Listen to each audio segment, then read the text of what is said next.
Hey, I'm just trying to live my life as a normal kid, but some people still see me as the famous. I'm JC, and you're watching Jose Calamari. What's up, YouTube? I'm JC, and you're watching Jose Calamari. Welcome to another video on the channel, bro. Welcome to a reaction video recommended to me by JJ. He did recommend this a while ago, and I know I'm just now getting to it, but you gotta understand I have a lot of recommendations. If not videos I want to put on the channel, JJ, and we're finally here, bro. Filming this in the month of Spooktober, Creeptober, in October, bro. If this video gets posted after the fact, keep in mind, bro, we still had that same energy, bro, all year round on this channel. We like creepy stuff, okay? But this should be one of those creepy videos by Nick Crowley, bro. He's a channel known that we didn't react to in this thing for creepy facts, different things in the world, okay? And he has Darkest Moments on TV History. This is part 1, and they have a part 2 we can react to at another point, okay? Now, I didn't see a lot of these type of videos, so if I've seen something I'm pointing out already, because I've seen that before, and on a lot of different videos, I didn't watch, like, in this kind of aspect, creepy moments on TV where serial killers were doing game shows before they were, while they were murdering people, and later on they found out it was a serial killer, and then we have like a part caught on camera where this guy is at a concert and he got a message and he's like, he's getting murdered. I mean, I didn't see a lot of this, bro. So hopefully we see some new stuff, bro, with this, video. We get into it, and it's, some really dark, creepy stuff can happen, bro. Something interesting stuff and not some mundane, boring stuff, okay? So without further ado, let's jump into these darkest moments in TV history. Okay. Warning, flashing lights. It was a typical day in the world of daytime television. I remember that commercial. Soap operas, ShamWows, highly scripted Days of Our Lives, shows old. Viewer screens, with one of the more popular at the time being a program called Christina's Court. Today, never heard of it. Christina's Court. The show centered around a woman named Cristina Perez, giving counsel and advice to those wrapped up in legal drama. And on this particular morning, comedian Sean Harris would be featured filing suit against his ex-girlfriend in the hopes of recouping unpaid rent. Every month it would be something different, Like what? I ain't got it this month because I got to do this or that. And I'm like, man. So you let her go 9 months without paying rent? Now, like I said, these shows were very obviously scripted, at least to some degree, and with Sean himself being a professional comedian, it led to countless funny moments and what turned out to be one of the show's more iconic episodes, with by far the most memorable moment coming at the very end, when things seemed to deviate from the script. Constantly like a child in my People own in house. love, they yell at each other all the time. Oh, that's true. Ask him, he's been married for how long? Over 27 years. Over 27 Look at him though, years. he look mad. You don't look happy, brother. You don't look happy. Okay.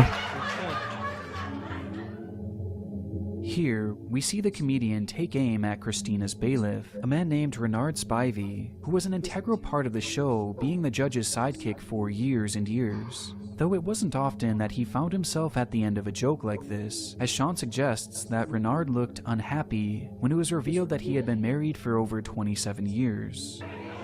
He's very happy. Okay, all right, let's get back to the claim.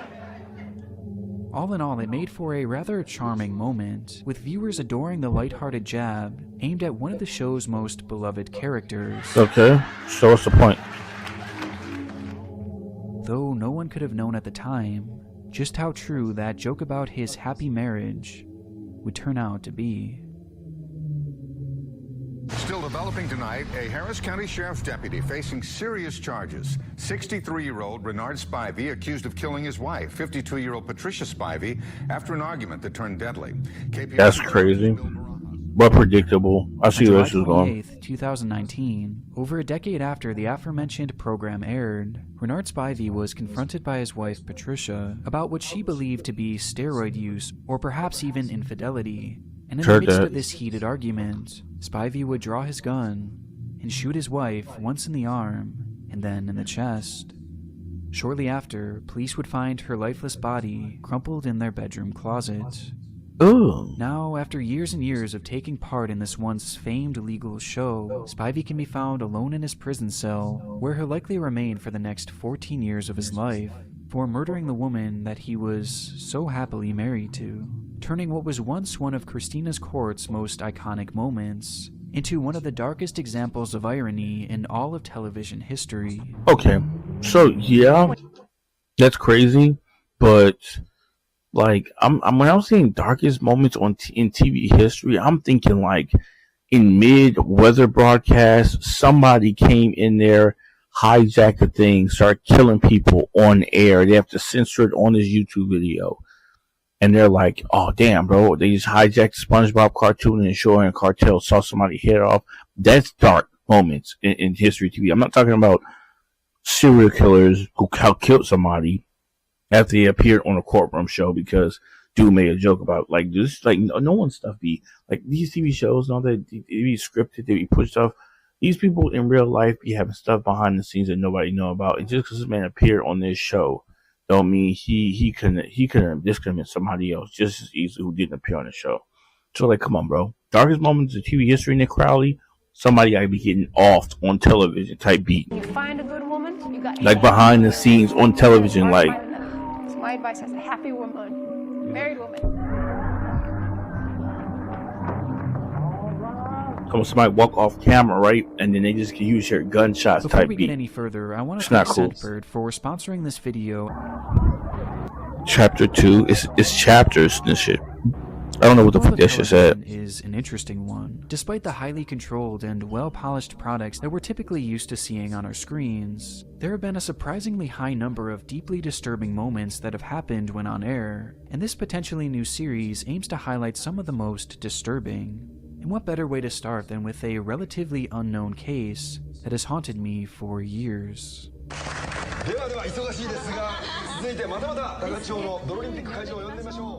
Saturday, June 14th, 2008, a Japanese TV station called Television Miyazaki is running its standard live programming, which on this day was set to feature a game show-like segment in the remote rice fields of Takachi Hocho. The game itself was simple. Competitors stood back-to-back on a small wooden stand above the shallow muddy water below, and when given the cue, they would attempt to shove their opponent into the water without turning their bodies around. In the end, the one left standing on the platform would be declared the winner, with the loser being left humiliated in the mud. Someone get killed by a crocodile or something? Someone get shot.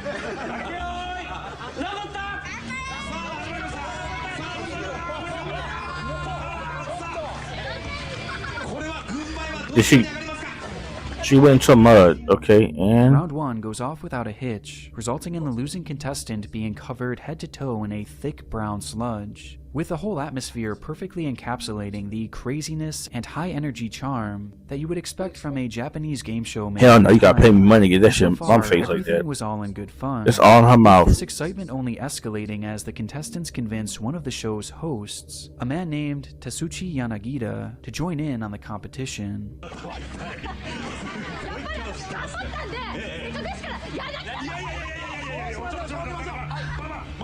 It took some convincing, but eventually Tatsuchi agrees to compete, much to the enjoyment of everyone spectating. And from there, the comedy writes itself, as immediately after the round starts, it's apparent that he stood little to no chance.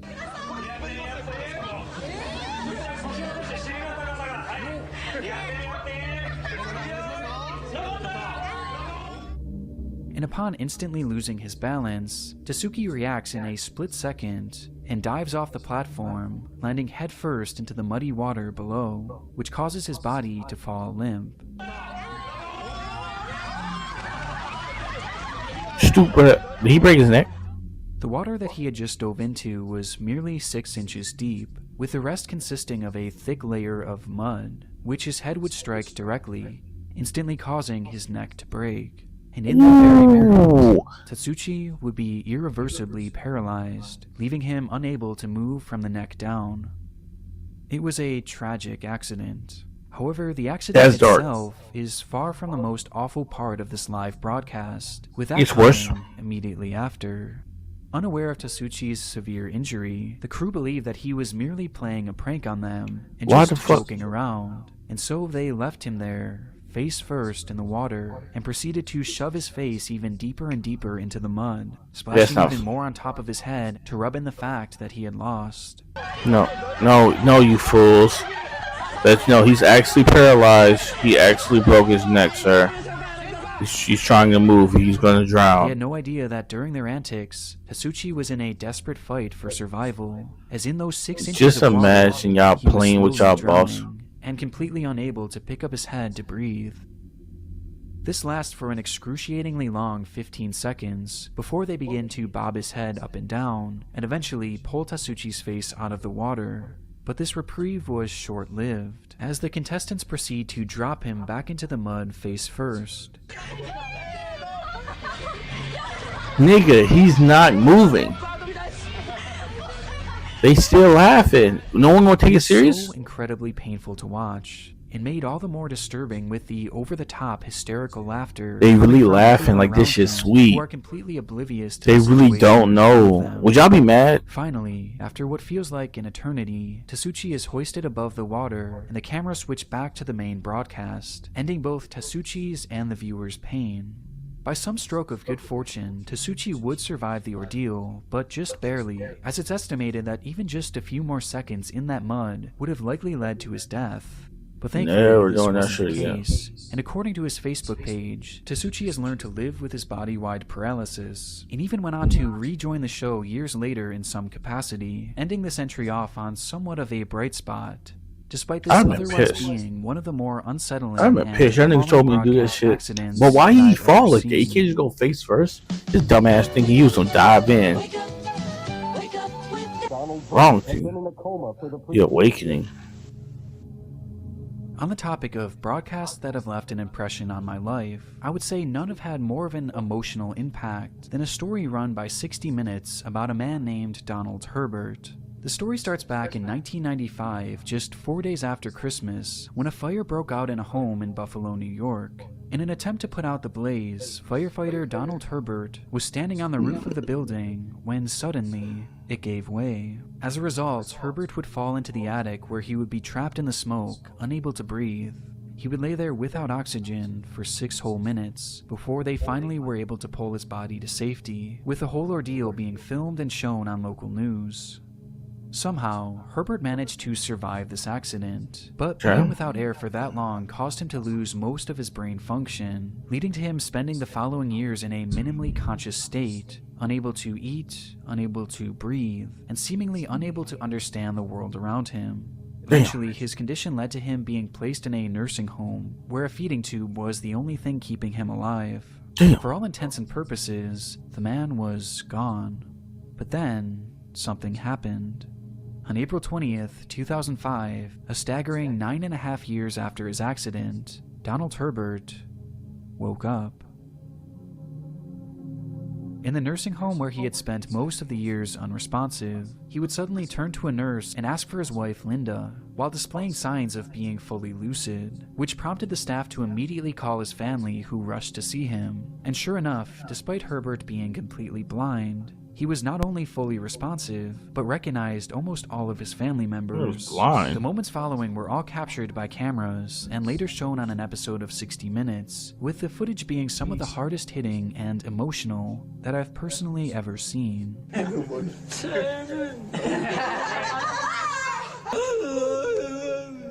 How long have I been? Damn. Quite a while, pal. Quite a while. 10 years. Bro, that shit sad. He had been gone for 10 years. Just imagine a decade of your life fucking gone, bro, and you don't even know. Is indescribably gut-wrenching, but it's what happens after this footage that proves to be the most upsetting part.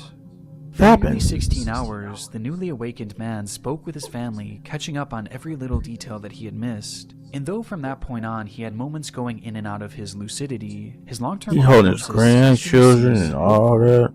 Throughout the next few weeks, Donald was surrounded by family members at all times. Damn, He bro. took advantage of every single second that Herbert was awake, He but really- also for that's his own so- safety as well. As since his awakening, he would thrash violently in his sleep, as if he still believed he was trapped in that blaze. And so, to ensure his safety, at least one family member would be stationed with the man while he slept.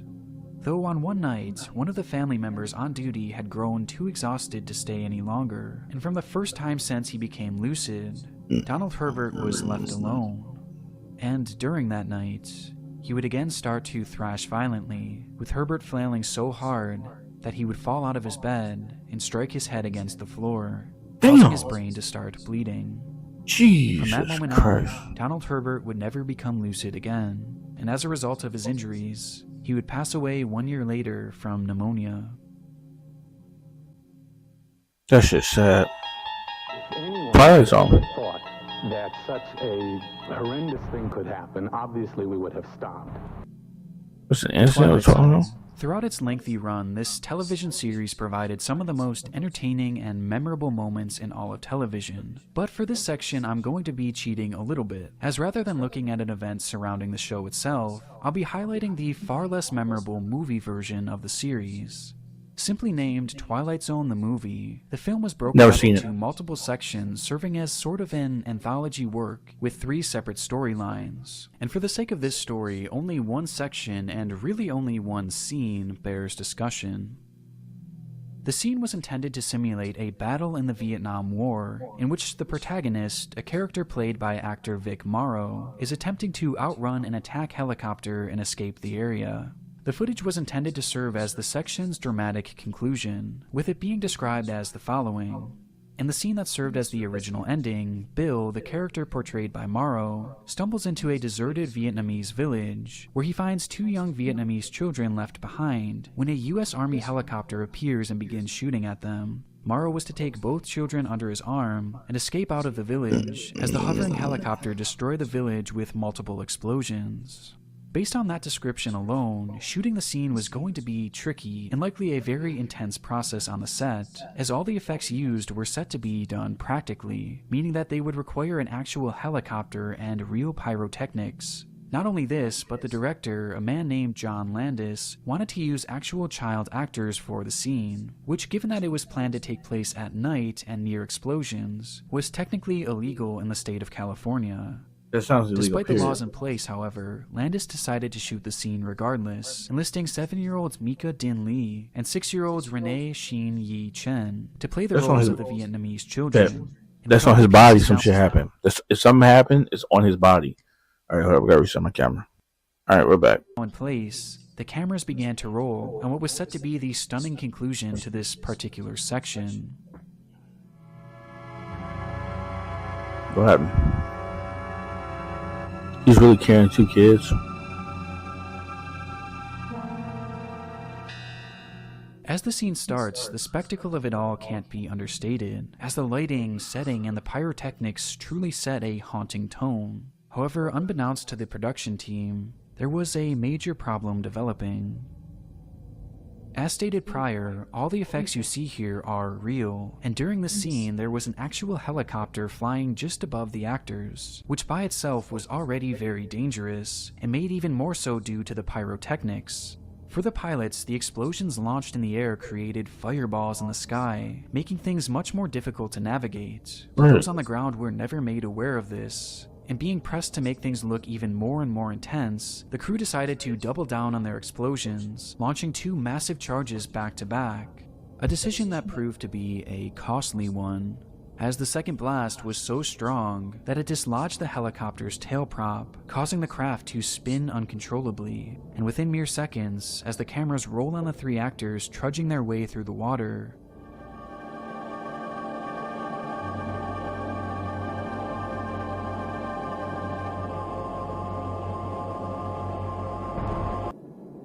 the craft crashes directly on top of them. They're dead. Somehow, everyone on board the helicopter survived the wreck, though those on the ground weren't so lucky, as in one split second, the blade of the helicopter slashed into Vic Morrow and Mika Din Lee, instantly decapitating them. And as the craft slammed to the ground, Renee Shin Yi Chen would be crushed beneath its massive weight. Oh, In you one go to frame, There jail. were 3 living actors, and in the next, there were none. My nigga. In retrospect, it's not hard to see the red flags and the dangerous practices being used. Avoiding you by the going to production jail. team. However, following several long legal battles, no one would be found liable in the deaths of the three How? actors. Landis himself would go on to enjoy an incredibly successful career. The Twilight Zone film would eventually be released years later, only with a different ending. This nigga pushed for more realistic stuff.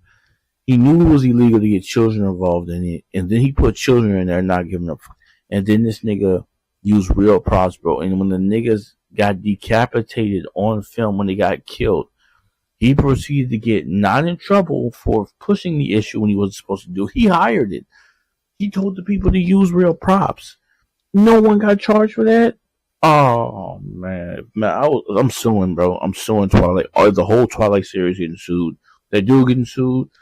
Whoever in charge of producing Twilight series, the company or the film, everyone getting sued, bro. If I'm a dude's family, there's no way. There's no way that they got away scot-free. And this nigga's over here accepting awards, like MTV awards, like he didn't just kill 2-3 people. Crazy. Oh, they're not gonna demolish it. There's nobody'll come in here. I'll fight force with force. Our final story takes us to the quaint countryside of Buttsfield, England, where a man named Albert Dryden had been living a fairly solitary life. Following his retirement from steelworking, Albert dedicated his life to building up a plot of land which he had purchased in the area. His main goal was to construct a bungalow for his elderly mother where she could live during the summers, while also planning to build some sort of fallout bunker on the same plot. But right from the start, he ran into issues, as his permit request to build these structures on his land was promptly denied. This did not stop Dryden, however, as despite the ruling, he began his construction anyway, believing he had found a workaround with the law, as rather than building the house in a standard manner, he instead dug a deep hole into the ground and began to construct his home there, labeling it as the home in a hole. Due to this, the home only stood about 8 feet or so above the ground, which Dryden believed made the construction legal. However, he was wrong in his assumption, and the building swiftly caused a disagreement between the man and the Derwentshire District Council, with this rift growing more and more amplified as time went on. In the midst of this ordeal, a man named Harry Collinson was appointed as chief of the council and assigned to handle the case as his first order of business. And he did so by initially sending Dryden a letter demanding that he stop construction and also tear down what he had already built. Dryden, however, decided to counter with a court appeal, which was swiftly denied, leading to the court's final order that the building be demolished within 3 months. Okay. It was around the same time that the local news began to document the ongoing feud between Dryden and the government, and despite the numerous rulings against him, Dryden still refused to give in to the government's demands, and eventually, the council decided to take matters into their own hands, and decided to demolish the structure themselves. So on June 20th, 1991, Harry Collinson, a demolition team, and a group of police constables traveled to Dryden's property to demolish the structure. Before this group arrived, the decision was made that should Dryden attempt to escalate the situation, they were to immediately back off and come up with another plan to avoid any sort of physical altercation. Okay. At the scene, numerous reporters had already began gathering at the property line, including a cameraman for the BBC, who was there to document the feud in real time. And right from the start, it was clear that Dryden was not going to be going down without a fight. The gate to his property was chain-locked, with Dryden standing behind it, pointing to 2 letters that he believed proved that he should be able to keep his structure intact, at least for the time being. Read that, that's an official letter, and there's an appeal in. There's an inspector coming out on this site in 5 weeks' time. But it doesn't show that. Well, I have another letter confirming that. Can you show me the other I'm letter? not going to show you the other letter, but this chap's coming out in 5 weeks' time. Well, all that I'm asking is to wait 5 weeks for the outcome, maybe 6 weeks. It'll take a week after he's been out. I'm satisfied, Albert, that there's nothing in these documents that affects the legality of the enforcement notice that the inspector has confirmed. I don't see anything. However, Dryden's request for more time was clearly falling on deaf ears, and realizing this, Dryden began to grow more and more agitated, with his tone quickly turning far more menacing. If you don't open the gate, now we'll obviously have to take the fence down with the machine. So, if you want, you can have some time to remove the fence yourself to minimize the damage. Do you want to do that? Any damage that's subsequently caused as a result of you preventing us doing that will be your liability. Well, you might not be around. to see the outcome of this disaster. Now, you've been warned. Can you explain what you mean by that? Well, I'm not going to explain, but if you had any sense, you would go away now and wait 5 weeks for the outcome of that. Right? That's my last word on it. If you show me the letter referring to the 5 weeks I can't delay, show you the letter. we will Yes, consider. I've told you where the letter is. At this point, based on their initial plan, the crew should have certainly turned back, as it was now getting to the point that Dryden was outright threatening Collinson, warning him that if he were to step on his property, that something awful was going to happen. And though this did cause Collinson to take a few steps back, he still remained steadfast in carrying out the task and remained on the edge of the property line, standing his ground even when Dryden escalates the situation even further. What the Lord don't know?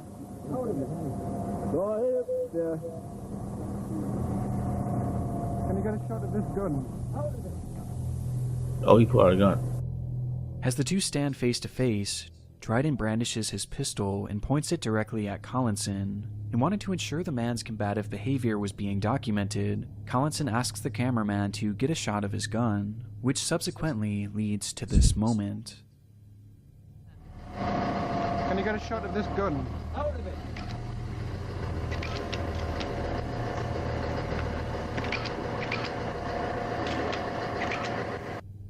Oh. In an instant, with cameras rolling, Dryden fires a shot directly into the chest of Harry Collinson, and then fires another at the crowd standing before him, leading to things devolving into a chaotic scene of running and screaming. This shit was sweet. I'm gonna show y'all. As more shots were fired from a pistol, the camera crew and Look North reporter Tony Belmont ran for cover. We were standing watching what was going on, and then a shot rang out. The chief kind of fell to the ground, and I felt a shot in the arm, and I've clearly been shot here in the arm. As the camera crew finally gets to a safe distance and catches their breath, it's revealed that one of the journalists for the BBC had been struck in the arm, along with one of the officers. Though in the midst of all this carnage, we see no sign of Harry Collinson, as by this point, he was likely still on the ground where he had originally fallen, dead from his gunshot wound, with his final words being, "Can you get a shot of this gun?" Yeah, they got shot of it, alright. Following the incident, police would engage in a standoff with Dryden, who claimed that he had set up booby traps and landmines, along with other explosives on the property, though this would turn out to be a bluff, and eventually he would be grabbed by officers and taken into custody, where he would subsequently be tried and sentenced to life in prison. You going to Despite his jail? actions on that day, Albert Dryden would go on to become somewhat of a national hero, growing a legitimate fan base for the way he stood up against the government. Dryden would live out his time in prison until 2017 when he suffered a massive stroke, to which he was let out on a compassionate release, with the man eventually passing away just 1 year later. Damn. Though his actions that day will forever be immortalized as one of the most notorious and darkest moments in television history. That's kind of dark. They thought he was like, I think she's I want to give a sweet. big thank you to Scentbird. I'm gonna show y'all sweet. Anyways, you can end the video here, bro. That was like most of those was dark. The rest of it like kind of trash, bro. Unless you like getting murdered on TV or murdered off screen, bro, and like behind some. Like, bro, the other one was sad. The one to do with the fire, bro, that was just sad. I mean, that was dark that it happened on TV when the firefighter, like, but, like, the rest of it was just, like, sad, though. It's just, like, a sad story. But, yeah, we have Darkest Moments in History Part 2. We might get to it at some point. So, don't y'all worry. We'll get to that. See what's the true darkest moment in you know what I'm saying, on the history of TV. All right. Other than that, y'all, this has been JC. You watch Jose Calamari. Until next time, guys. Later.